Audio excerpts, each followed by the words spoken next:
But even in the jail cell as a teen, I always said, I'll be a millionaire by the time I'm 35. Now, I had nothing to base that on. It was done out of desperation because I was poor and I hated being poor. Hello and welcome to Redefine Yourself during times of uncertainty. I am your host, Wendi Blum Weiss, and today's show is all about creating a millionaire mindset.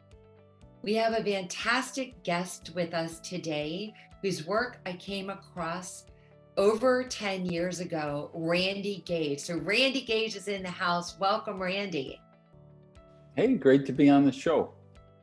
I'd like to jump right in and ask you, I know you dropped out of high school and you went from having nothing, you went from zero to building a multi-million-dollar enterprise as a speaker, as a coach, as an author, and as an entrepreneur, and what that backstory looked like and how long it took you to get there. Well, we could go a lot of directions with that. It's true. I think with social media has now accelerated that trend that you're describing here, where it was pretty safe to say, well, if you worked in the corporate world and you got laid off, then you were the next consultant, right? So that's where all the consultants came from. That's everybody who got fired by their company, right? But now with like Instagram, and even TikTok, everybody is an influencer now. So, and so you have all these life coaches and personal coaches and success coaches and prosperity coaches. And a lot of times they're good at Instagram stories, but they may not necessarily be good at whatever they purport to be a coach on. So there's a little danger of that. Same with speakers, right? Everybody who heard Tony Robbins or Les Brown or whoever thinks, I could tell that story and I could tell Zig Ziglar's jokes as good as better than he tells them. And so they want to be speakers, but these are professions that you have to nurture and hone your craft, right? I've written 14 books now, right? 13 have been published. Number 14 will be out next year. All 13 are bestsellers, right? I've sold millions of copies of books in 25 different languages, right? So 13 books, but I will tell you, the first ones I wrote were shit. And the last few I wrote were brilliant. And I don't have any compunction about claiming to be brilliant. They're brilliant, my last books. And this next one that's coming out in 2021, it's like made for your podcast because the title is called Radical Rebirth. And it's how to kill off the old version of you and create a new one, right? But I look back on my first book, and fortunately, the first one, it sold about 2 million copies in a lot of languages. And so it's had a lot of editions. So I was able to there was a second edition, a third edition, a fourth edition, right? So I was able to clean it up. But if someone comes up to me and they're holding the original first edition, I'm like, oh my God, that's so embarrassing what I wrote, right? But it still had value. I'm still proud that I wrote that first edition of the first book because I didn't write it until I had been working as a consultant and speaking and working with companies for about 5 years. So I had some experience, had developed some IP, intellectual property that I could include in that book, right? As a speaker, I started by doing public seminars, and I had been working in direct sales, leverage sales, and the company I was working with had a big lawsuit brought against them, and a lot of stuff came out in court records that was like not good. And I was like, you know what? I can't be associated with them. I'll just And I had been really good at training my own team. So I said, hey, I could train teams for any company, right? So how hard could it be? So I resigned from this company that I felt ethically wasn't matching who I wanted to be. And I started doing public seminars. And here's the deal. I made $300,000 my first year. I made $660,000 the second year. And I broke the $1 million in the third year. So that sounds really sexy on the surface. But what everyone who's considering something like this should know is that that first year with 300 and change in revenue, I probably lived on $11,000 and just put everything back into business.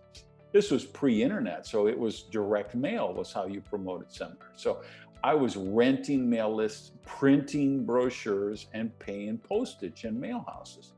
Tens of thousands of dollars a month, right? So I just put, and same thing, second year, 600,000, 60. I lived on $30,000.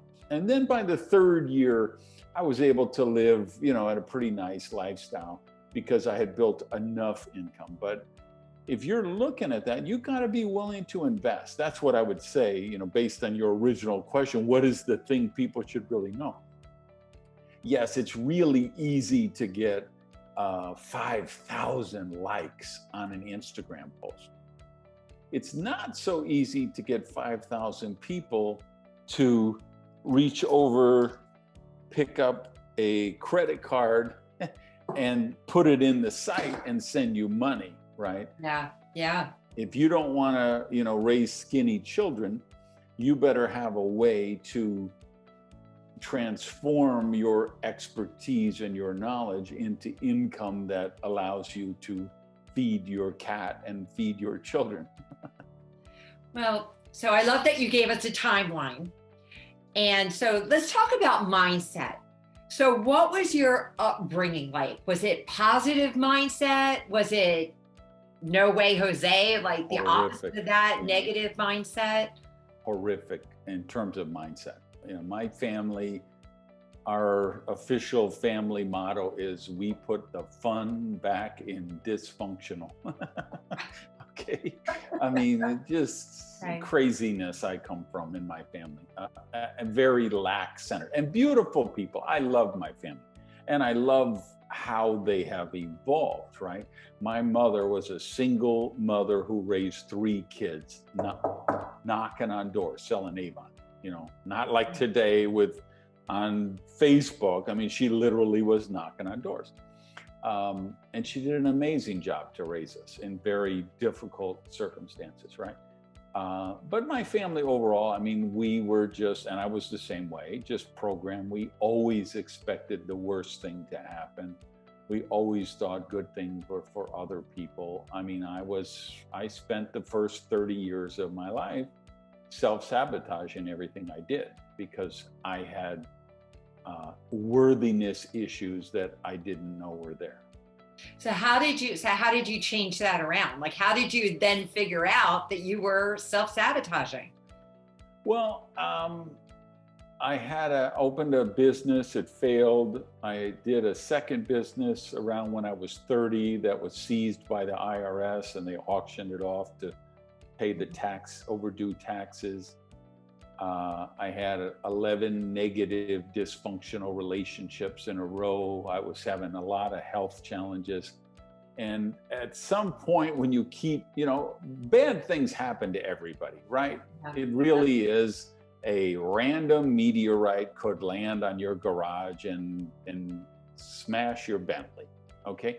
But when it's consistent, okay, you have to ask the question that I asked myself, which was, okay, in all of these health challenges and business failures and crazy dysfunctional relationships, was there one person who was always at the scene of the crime? I didn't like the answer to that question, but that's the question I needed to ask myself. So that's when I turned it, started to turn it around, because I recognized the role that I was playing in that, right? We all, I don't want to affirm for other people. In my case, I loved to wallow in victimhood, right? I was a professional victim, and my ex did this, and the government did that, and the economy did that, my business partner did that, and I was just this poor innocent victim who the universe kept conspiring to do all these bad things to.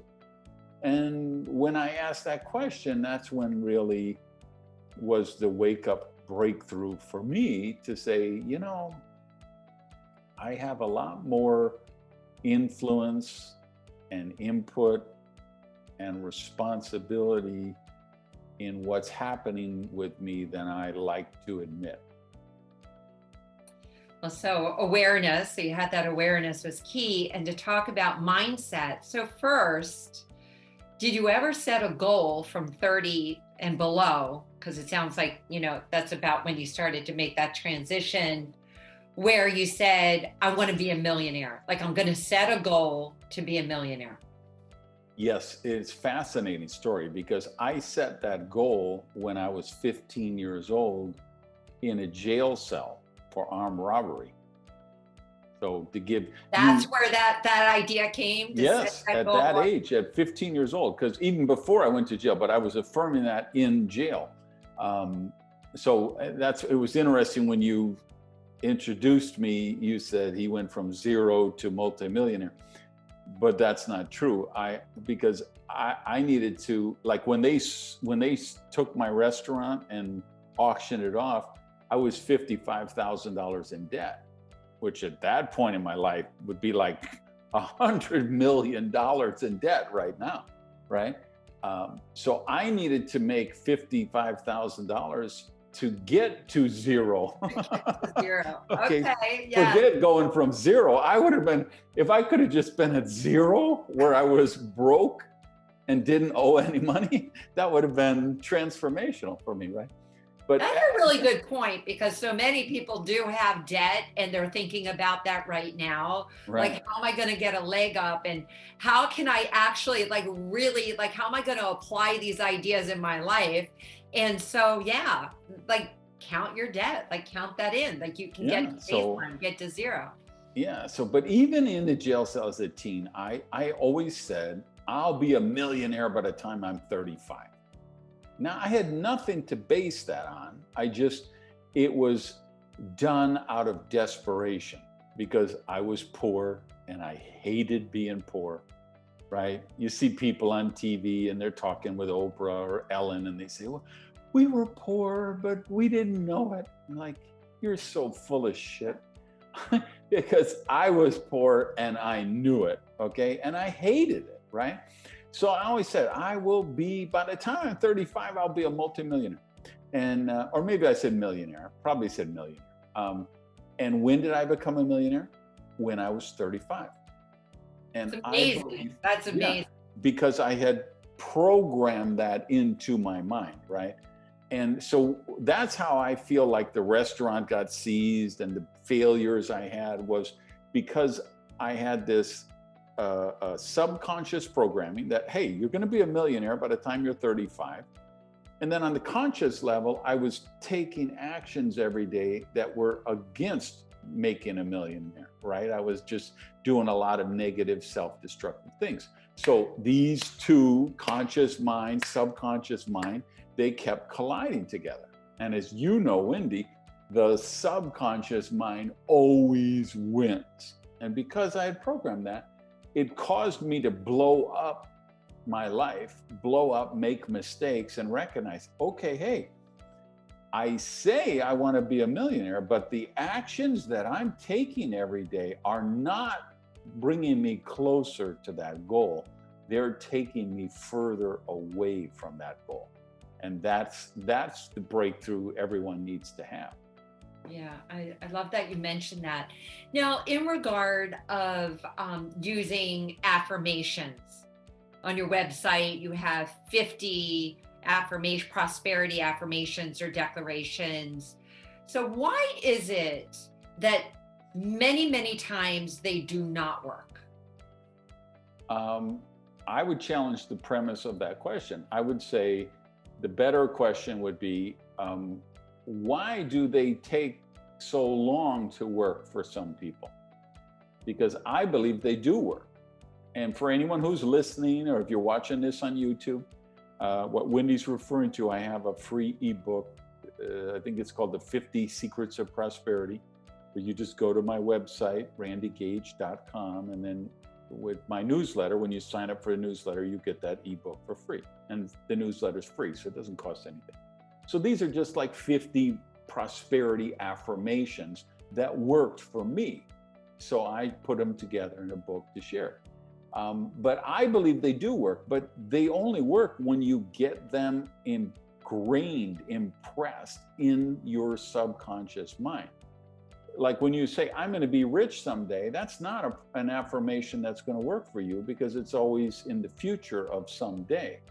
But the affirmation of money is attracted to me like a magnet, which is one of my favorites, that's a present tense affirmation that I'm programming into my subconscious mind, right? So let me ask you a couple questions about this, because I really want to go deep on this topic. Now, did you started saying them every day, or started saying them like, and how did you get, well, I'll ask the second part of the question after. I did them every day. Yeah, I started like a list. I used to journal. I would write them. I would speak them out loud. I would read them. I wanted to impress them into my subconscious mind as ingrained as possible. I still to this day do that. I say affirmation, right? I'm my first softball practice post-pandemic. Tomorrow we're going to start practicing. We're going to try to do the season starting in September, right? So when I'm playing softball, I'm saying affirmations to myself when I'm walking into the batter's box still today. When I wake up in the morning, I'm making positive affirmations as I'm laying in my bed. I'm making positive affirmations when I'm out doing my walk or a jog, right? So I do them still to this day. So because you do them so often, so if somebody just does them every now and then, right? And then the level of intensity, do you when you say them out loud, do you have, like your certain voice on, where you're actually like commanding them? I just feel that when you speak them out loud, it's a stronger programming in your subconscious mind than if you're just thinking it. Because you're thinking it and you're speaking it. You're speaking it into existence. Now, for someone who's saying, okay, I speak it, I say it, I'm saying it consistently, but I'm not actually really feeling it. Like I can't get that feeling going. That's how everybody starts. You feel like a fraud. You feel like a idiot when you start. I used to affirm, I am a multimillionaire. And at that point, I had, $11.22 and an area rug. That was my worldly possession.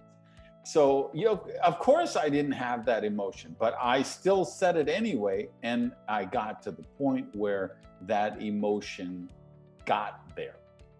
Because to me, I think that the process it's a tipping point, right? It's always incremental steps. Right. So in my case, my default mindset on everything was negative. So if you said, Randy, let's go to dinner on Las Olas Boulevard, my first thing is going to be, it's Friday night. It's going to be a long wait. And you say, well, what about the place over? We could go over there. I'm going to say, you know what? There's not going to be anywhere to park. That was just the way I was programmed. Okay. That's the way my mother was. That's the way my grandmother was. That's the way my great-grandfather was. I mean, you could track back every generation of my family to whoever came over on the Mayflower. That's how we thought, because that was the reality of our life. And it was all, I was blessed enough to get exposed to self-development.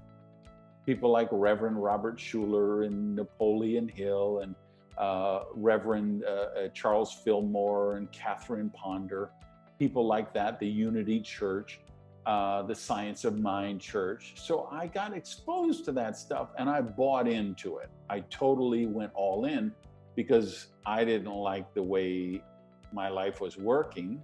And so I was open to change. And so you go from 100% negative thoughts to 95% negative thoughts. And then it's 90. And then it's 80. And then when it's 60% negative, at least you're open to the possibility that you might scratch off that lotto ticket and win $25, right? Yeah. And then you've got to get to, I did a podcast on this called the prosperity tipping point, I think. It's 51%, right? When you can get your positive thoughts to 51%, now you're pushing the snowball downhill instead of up the mountain. Because if it's 51% positive, it goes to 53 and 55. And so like today, I feel I'm probably at 95% positive thoughts. That right? Which is a complete diametric opposite of where I started from, because it had to be at least 95% negative. But it was incremental. It happens over time. Yeah, I love that, because that gives somebody a roadmap that's listening today based on their baseline, wherever they're at, so that they can do the mathematics on it and say, well, where am I and what kind of upbringing did I have? And then, so to start creating that millionaire mindset, that success mindset. And then also you said something really important, because you touched on, I wanted to ask you about this as well, about your daily habits. And do you have them also ingrained? And would you say are like your 3 to 5 like must-have daily habits every day? I'm big on routines. I believe you don't transform your life, you transform your thoughts. Then your thoughts transform your daily actions. And your daily actions are what really transform your life, right? So do you eat, drink healthy? Do you exercise? Do you practice self-development? Do you get sunshine? Do you get fresh air? What's your daily routine look like? So I'm a maniac for routines, because that's just how I operate. I do well with routines. Some people don't. For me, they work good. And so for me, I have to begin my day with cardio exercise, or it's not a good day. And if I don't do cardio, I feel like I didn't brush my teeth, right? And that's a habit you created. Yes, that's a habit I had to create, because believe me, I hate jogging. I hate monotonous stuff like treadmills and those the what do you call the skiing machine, whatever they're called. But so now I listen to podcasts when I'm on those. Now that because of the pandemic and the gyms being closed, I have to do workout routines here in my house. So I've just got some stuff online that I watch, that I do workouts. But if I don't do that, so cardio is a daily thing for me. And then self-development time, usually reading or podcast, but I want positive, I want something that grows me spiritually, mentally, physically. And then, eating healthy, and then weight training, resistance exercise every day as well. So those kind of things, those are in my daily routine. And that's the only thing that keeps me sane, is doing those kind of things. Yeah, that's been our saving grace through the pandemic. Really getting outside and getting exercise. And what about visualization? Is that something that automatically happens when you're affirming? Yeah, I like to have a dream board with images of things I want to do, have, and become, that I don't share. It's not public. I don't want other people seeing it. It's just so I see it. Even if you get it just in your peripheral vision, it's making another impression on your subconscious mind. So vision boards to me are the visual equivalent of affirmations. Yeah, I love that. And so do you recreate one every year? You every year or two you realize, okay, hey, I already manifested a lot on this. It's time to upgrade it and make a new one. Okay, so that's a lot of how to, which is really great because so many people are trying to figure it out and they can just take really small steps. Where do you think the trend is going right now? And I know we had this conversation probably 8 months ago, and you were talking about everything audio online, everything audio, which clearly we are there, audio and visually. Um, where else do you see the trends going now with this new shift that has happened? Well, I just feel like for people who are speakers, authors, coaches, consultants, thought leaders, political leaders, YouTube stars, people who have a platform, who want to change the world in some way. They want to dent the universe, to alter the course of the universe, even if it's only by 1 millimeter, right? I feel like people like that are more important than ever. That desperately society needs people who do what we do right now. I have an event I do once a year for people like that called Tribal, right?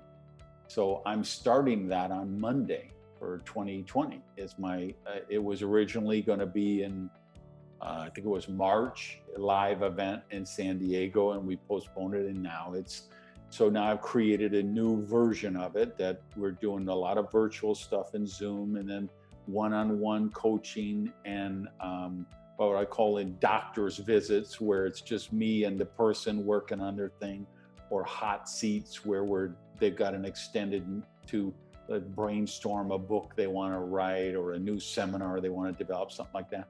Right. And what I'm telling them, and so I'm really keyed into this right now because I'm starting that, we're recording this on a Saturday for you guys who don't know. I'm starting it on Monday, right? 2 days from now.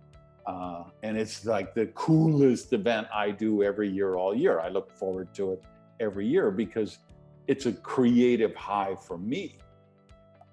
But what I'm telling the people in my space now is your work is more important than ever. The world desperately needs you, because it's not that the world needs more information.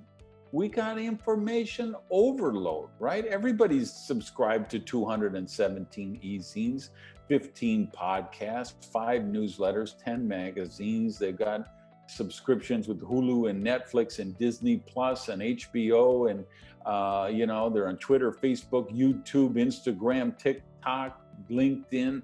They don't need more information right now. They need people who can help them interpret that information and apply it in their lives. And what I'm telling my clients in those kind of professions is that's what you've got to be concentrating on.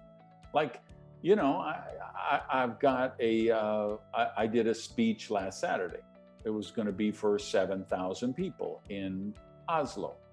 Well, of course, live events of 7,000 people were not happening. So I did it online and ended up with 20,000 people instead of 10,000. Why? Because instead of everybody who was going to be in the convention hall, all their people for that company around the world watched on, Zoom and streamed on Facebook, simulcast and whatever.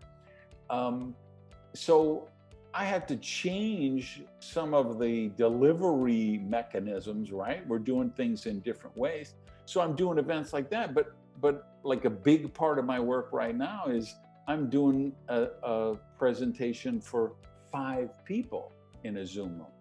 It's the CEO and the president and the VP of marketing and the COO. And we're talking about supply chain issues because their product has ingredients that come from Asia, or they're in a country under a lockdown and they can't export or they can't import. And so they're paying me to be a critical thinker and work with 5 people instead of speak to their audience of 500 sales trainers, right? So it can't be about what I want to do. Like, hey, I have a great keynote speech I can do. They don't care about that. They're saying, hey, we're in a lockdown. We can't deliver our product. We need to solve this problem. And so they're looking for people who can be a resource for them. And just like all of the people who aren't companies, they're a school teacher or a flight attendant or a bartender or a vice president, and they're trying to work from home and homeschool their kids and deal with the whole issue of the pandemic, and maybe their business closed or their job was eliminated, right?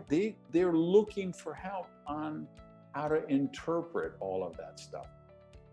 Yeah, well, so that is like a lot of opportunity too. It's just different opportunity. And Total opportunity. I yeah, wrote a whole book on that, right? Called Risky is the New Safe. yes, you did. Yeah. And every challenge like that has that inherent opportunity in there. Yeah.